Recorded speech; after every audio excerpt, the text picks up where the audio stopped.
ಈ ಒಂದು ಮುಹೂರ್ತದ ಸಮಾರಂಭಕ್ಕೆ ಬಂದಿರುವಂಥ ವಿನೋದ್ಗೆ ನಾನು ಥ್ಯಾಂಕ್ಸ್ ಹೇಳ್ತೀನಿ. ಯಾಕಂದರೆ ತುಂಬ ಶಾರ್ಟ್ ಪೀರಿಯಡಲ್ಲಿ ಕರೆದ್ರು ಅಂತಲೂ ನನಗೆ ಗೊತ್ತು. ಎಷ್ಟು ಲೇಟಾಗಿ ಕರೆದ್ರು ಅನ್ನೋದಲ್ಲ, ಯಾರು ಕರೆದ್ರು ಅನ್ನೋ ಕಾರಣಕ್ಕೋಸ್ಕರ ನೀವು ಇಲ್ಲಿದ್ದೀರಾ. ನಿಮಗೆ ಮೊದಲು ತುಂಬ ಥ್ಯಾಂಕ್ಸ್ ಹೇಳ್ತೀನಿ ವಿನೋದ್. ಹಾಗೆ ನಾಗತಿಹಳ್ಳಿ ಚಂದ್ರಶೇಖರ್ ಸರ್ ಕೂಡ ಬಂದು ಇವತ್ತು ಕ್ಲಾಪ್ ಮಾಡಿದ್ದಾರೆ. ಅವ್ರಿಗೂ ಕೂಡ ನಾನು ಪ್ರೀತಿಯಿಂದ ಧನ್ಯವಾದಗಳನ್ನು ತಿಳಿಸ್ತೀನಿ. ಪ್ರತಿಯೊಂದು ಸಿನಿಮಾ ಮುಹೂರ್ತದಕ್ಕಿಂತ ಒಂದು ಸ್ವಲ್ಪ ವಿಶೇಷ ನನಗೆ ಈ ಸಿನಿಮಾ. ನನ್ನ 175ನೇ ಸಿನಿಮಾ ಅನ್ನೋ ಕಾರಣಕ್ಕೆ ನನಗೆ ಹೇಗೆ ಶುರು ಮಾಡಬೇಕು ಅಂತ ಗೊತ್ತಾಗ್ತಾ ಇಲ್ಲ. ಮೊದಲಿಗೆ ನನ್ನನ್ನು ಈ ಚಿತ್ರರಂಗಕ್ಕೆ ಕರ್ಕೊಂಡು ಬಂದಂಥ ಡಾಕ್ಟರ್ ರಾಜ್ಕುಮಾರ್ ಅಪ್ಪಾಜಿ ಅವರಿಗೆ ಮೊದಲು ನಾನು ಥ್ಯಾಂಕ್ಸನ್ನು ಹೇಳ್ತೀನಿ. ಅದಾದಮೇಲೆ ನನ್ನನ್ನು ನಾಯಕಿಯಾಗಿ ಪರಿಚಯ ಮಾಡಿದ್ದು ಶ್ರೀನಿವಾಸ್ ಮೂರ್ತಿ ಅಂಕಲ್, ನಂಬಿದರೆ ನಂಬಿ ಬಿಟ್ಟರೆ ಬಿಡಿ ಸಿನಿಮಾದಲ್ಲಿ. ಅದಾದಮೇಲೆ ನನಗೊಂದು ಹೆಸರನ್ನು ಕೊಟ್ಟು ಇಷ್ಟು ವರ್ಷಗಳ ಕಾಲ ನಾನು ಇಂಡಸ್ಟ್ರಿಯಲ್ಲಿ ಉಳಿತಾ ಇದ್ದೀನಿ ಅಂದರೆ ಅದು ಒಂದೇ ಒಂದು ಕಾರಣ, ಅದು ದ್ವಾರಕೀಶ್ ಅಣ್ಣ ಮಾಡಿದಂಥ ಶ್ರುತಿ ಸಿನಿಮಾ. ಅವ್ರನ್ನೂ ಕೂಡ ನಾನು ಜ್ಞಾಪಿಸ್ಕೊಳ್ತಾ, ಇನ್ನು ನನ್ನ ತಂದೆ ತಾಯಿ ನನಗೆ ಈ ಚಿತ್ರರಂಗಕ್ಕೆ ಕರ್ಕೊಂಡು ಬರೋದಕ್ಕೆ ಅವ್ರು ಪಟ್ಟಂಥ ಶ್ರಮ ತ್ಯಾಗ ಎಲ್ಲ ನನಗೆ ಗೊತ್ತಿದೆ.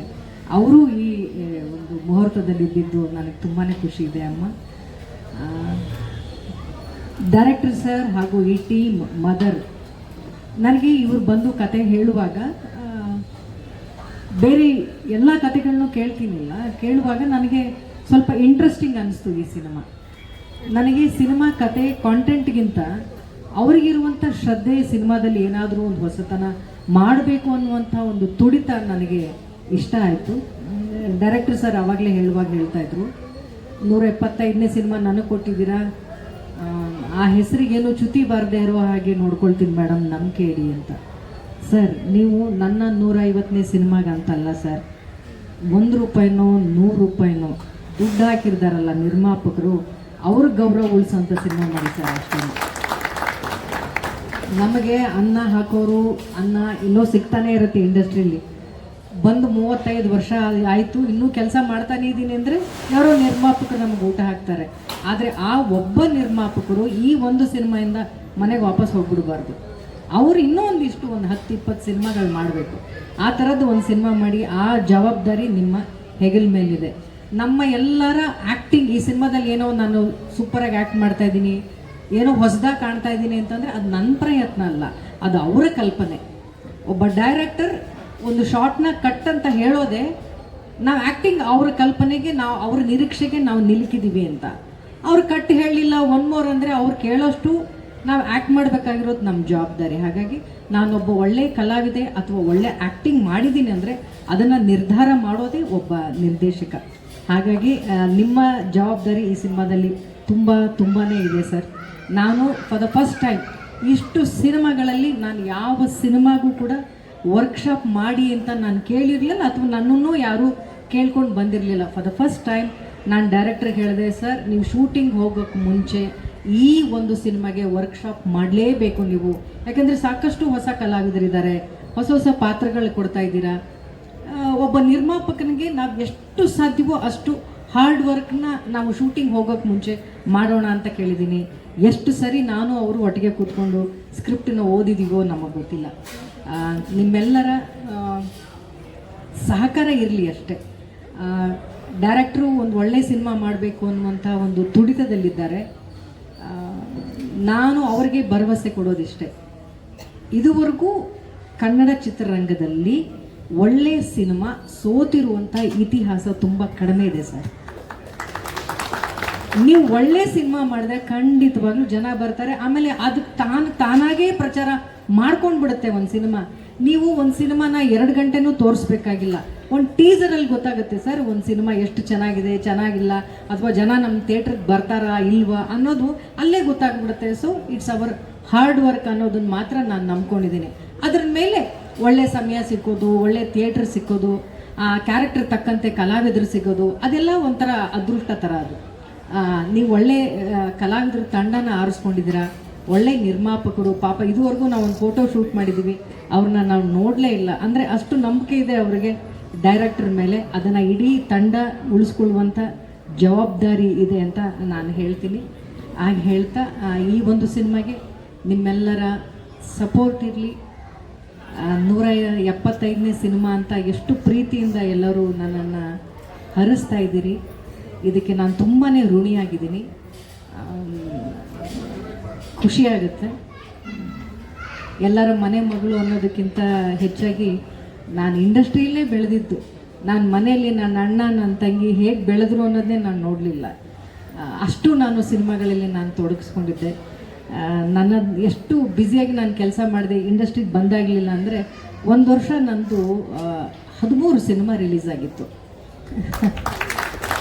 ಅಂದರೆ ನಾನು ಇಂಡಸ್ಟ್ರಿಯಲ್ಲಿ ಎಷ್ಟು ಬ್ಯುಸಿಯಾಗಿದ್ದೆ ಅಂತ ನಿಮಗೆ ಅರ್ಥ ಆಗ್ಬೋದು. ಮನೆ ಮಗಳಲ್ಲ, ನಾನು ಇಂಡಸ್ಟ್ರಿ ಮಗಳು. ನಾನು ಬೆಳೆದಿದ್ದೇ ಇಲ್ಲಿ. ಇಲ್ಲಿ ನಾಗೇಶ್ ಅವ್ರು ಕೂತಿದ್ದಾರೆ. ನಾನೊಂದು ತುಂಬ ಚಿಕ್ಕ ಹುಡುಗಿಯಿಂದ ನೋಡ್ಕೊಂಡು ಬಂದಿರೋರು. ಆ ಥರ ತುಂಬ ಹಿರಿಯರಿದ್ದಾರೆ. ನನಗೆ ಇನ್ನೂ ಕೂಡ ನನ್ನ ಮೊದಲನೇ ಸಿನಿಮಾ ಅನ್ನುವಷ್ಟು ನನಗೆ ಭಯ ಇದೆ. ನಾನು ಫಸ್ಟ್ ಫ್ರೇಮಲ್ಲಿ ನಾನು ಹೇಗೆ ಆ್ಯಕ್ಟ್ ಮಾಡ್ತೀನೋ ಅಂತ ನನಗೆ ಗೊತ್ತಿಲ್ಲ. ಅದಕ್ಕೋಸ್ಕರನೇ ಡೈರೆಕ್ಟರ್ ಸರ್ ಕೇಳಿದೆ, ಸರ್ ಪ್ಲೀಸ್ ನನಗೆ ವರ್ಕ್ಶಾಪ್ ಮಾಡಿ ಇದಕ್ಕೆ ಅಂತ. ಯಾಕೆಂದರೆ ಪ್ರತಿಯೊಂದು ಸಿನಿಮಾದಿಂದ ಸಿನಿಮಾಗೆ ಏನಾದರೂ ಕಲಿಬೇಕು ಅನ್ನುವಂಥ ಆಸೆ ತುಡಿತ ನನ್ನಲ್ಲಿದೆ. ಹಾಗಾಗಿ ವರ್ಕ್ಶಾಪ್ ಮಾಡಿ ಸರ್, ಒಬ್ಬ ಒಳ್ಳೆಯ ಆ್ಯಕ್ಟಿಂಗ್ ಹೇಳ್ಕೊಡುವಂಥ ಒಬ್ಬ ಒಳ್ಳೆ ಮಾಸ್ಟರ್ನು ಕೂಡ ಕರೆಸ್ಕೊಂಡು ಬನ್ನಿ, ಒಂದೊಂದು ಕ್ಯಾರೆಕ್ಟ್ರಿಗೆ ಒಂದೊಂದು ಮ್ಯಾನರಿಸಮ್ ಇಡಿ ಅಂತೆಲ್ಲ ಕೇಳಿದ್ದೀನಿ. ನನ್ನ ಕೈಲಾದಂಥ ನನ್ನ ಪ್ರಯತ್ನ ಒಬ್ಬ ಕಲಾವಿದೆಯಾಗಿ ಅವ್ರು ಕೊಡುವಂಥ ಒಂದೊಂದು ರೂಪಾಯಿಗಾಗಿರಲಿ ಅಥವಾ ನನಗೆ ಸಿಕ್ಕ ಇರುವಂಥ ಒಂದು ಪಾತ್ರಕ್ಕೆ ನಾನು ನ್ಯಾಯ ಒದಗಿಸ್ಬೇಕು ಅನ್ನುವಂಥ ಎಲ್ಲ ಪ್ರಯತ್ನ ನನ್ನ ಕಡೆಯಿಂದ ಆಗ್ತಾಯಿದೆ. ಚಿತ್ರತಂಡದಿಂದ, ನಿರ್ದೇಶಕರಿಂದ ಕೂಡ ನಾನು ಅದನ್ನೇ ಬಯಸ್ತೀನಿ ಸರ್. ನೀವು ಎಷ್ಟು ದಿನ ಅಂದ್ಕೊಳ್ತೀರೋ ಅಷ್ಟು ದಿನದಲ್ಲೇ ಸಿನಿಮಾ ಮುಗಿಸಿ. ಅದಕ್ಕೆ ನಮ್ಮೆಲ್ಲ ಕಲಾವಿದರ ಸಹಕಾರ ಇದೆ. ಬೆಳಗ್ಗೆ 9ರಿಂದ ಸಾಯಂಕಾಲ 6ರವರೆಗೂ ಅವ್ರು ಏನು ಹೇಳ್ತಾರೋ ಆ ಕೆಲಸನ ಮುಗಿಸಿ ನಾವು ಹೋಗ್ತೀವಿ. ನಿರ್ಮಾಪಕರನ್ನು ಉಳಿಸ್ಕೊಳ್ಳಿ ಅಂತ ನಾನು ಹೇಳ್ತಾ, ಇಲ್ಲಿ ಬಂದಿರುವಂಥ ಪ್ರತಿಯೊಬ್ಬ ಮಾಧ್ಯಮದವ್ರಿಗೂ ನಾನು ತುಂಬ ಹೃದಯದ ಧನ್ಯವಾದಗಳನ್ನ ತಿಳಿಸ್ತೀನಿ. 175ನೇ ಸಿನಿಮಾ ಅನ್ನೋದು ವಿಶೇಷ ಅಲ್ಲ, ಇಷ್ಟು ವರ್ಷ ಆದರೂ ನನಗೆ ಒಳ್ಳೊಳ್ಳೆ ಸಿನಿಮಾಗಳು ಸಿಗ್ತಿದೆ ಅನ್ನೋದು ಮಾತ್ರ ನನಗೆ ವಿಶೇಷ ಅಂತ ನನಗನ್ಸುತ್ತೆ.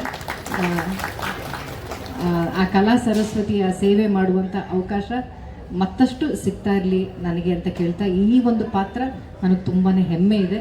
ತುಂಬ ವಿಶೇಷವಾದಂಥ ಒಂದು ಪಾತ್ರ ಆಗಿ ಅವರು ಇದನ್ನು ಹೆಣ್ಕೊಂಡಿದ್ದಾರೆ. ಇಲ್ಲಿ ನೋಡ್ತಾ ಇರೋಷ್ಟು ಸಾಫ್ಟಾಗಿ ಸಿನಿಮಾ ಇರೋದಿಲ್ಲ. ಸಿನಿಮಾ ಕಥೆನೇ ಬೇರೆ ಇದೆ ಒಳಗಡೆ.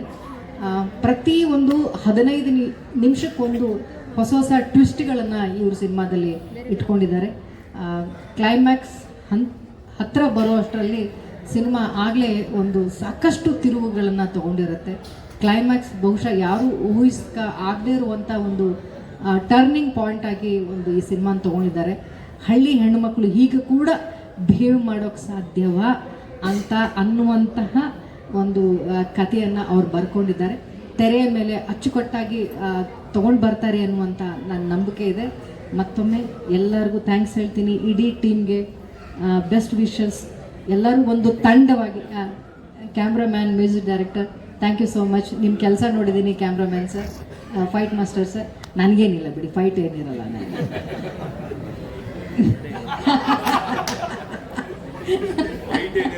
ಮಾದೇವ ಅಲ್ಲಿ ಸೀರೆ ಹಾಕೊಂಡು ಇಲ್ಲಿ ಗೊತ್ತಿರೋದು ನನಗೆ ಶಾಕ್ ಆಗಿದ್ದೆ. ಓಕೆ, ನಾನು ಇಲ್ಲಿ ಗೊತ್ತು ಆಕ್ಚುಲಿ ಇದೆ, ಸುಮ್ಮನೆ ಹೇಳಬಾರ್ದು ಅಂತ ಹೇಳಿರ್ತೀವಿ. ಸೊ ತಂಡವಾಗಿ ಎಲ್ಲರೂ ಕೆಲಸ ಮಾಡ. ಯಾರ್ದೋ ಈ ಸಿನಿಮಾ ಅನ್ನೋದು ಇಂಡಿವಿಜುವಲ್ ಆಗಿ ಯಾರೋ ಒಬ್ರದ್ದು ಸ್ಕೋರ್ ಆಗೋದಿಲ್ಲ. ಒಂದು ಟೀಮ್ ಗೆಲ್ಲಬೇಕು ಅಂದರೆ ಪ್ರತಿಯೊಬ್ಬ ಬ್ಯಾಟ್ಸ್ಮನ್ನು ಚೆನ್ನಾಗಿ ಆಟ ಆಡಲೇಬೇಕು. ಆವಾಗ ಮಾತ್ರ ಒಂದು ತಂಡ ಗೆಲ್ಲೋದಕ್ಕೆ ಸಾಧ್ಯ. ಸೊ ಒಳ್ಳೆ ಬ್ಯಾಟ್ಸ್ಮನ್ಸ್ಗಳೆಲ್ಲ ಇದ್ದಾರೆ ನಮ್ಮ ತಂಡದಲ್ಲಿ. ಸೊ ಈ ಸರಿ ಕಪ್ ನಮ್ಮದೇ ಅನ್ನೋ ಥರ ನಾವು ಈ ತಂಡವಾಗಿ ನಾವೆಲ್ಲರೂ ಗೆಲ್ಲಬೇಕು ಅನ್ನೋ ಉತ್ಸಾಹದಲ್ಲಿದ್ದೀವಿ. ನಿಮ್ಮೆಲ್ಲರ ಹಾರೈಕೆ, ಸಪೋರ್ಟ್ ಸದಾ ಹೀಗೆ ಇರಲಿ. ಇಡೀ ಚಿತ್ರರಂಗಕ್ಕೆ ನನಗೆ ಅವಕಾಶ ಕೊಟ್ಟಂಥ ಪ್ರತಿಯೊಬ್ಬ ನಿರ್ದೇಶಕರಿಗೆ, ನಿರ್ಮಾಪಕರಿಗೆ, ನನ್ನ ಜೊತೆ ಕೆಲಸ ಮಾಡಿದಂಥ ಪ್ರತಿಯೊಬ್ಬ ಕಲಾವಿದರಿಗೆ, ದೊಡ್ಡ ದೊಡ್ಡ ಕಲಾವಿದರಿಗೆ ಎಲ್ಲರಿಗೂ ನಾನು ತುಂಬ ಋಣಿಯಾಗಿದ್ದೀನಿ ಅಂತ ಕೇಳ್ಕೊಳ್ತೀನಿ. Thank you so much. Thank you.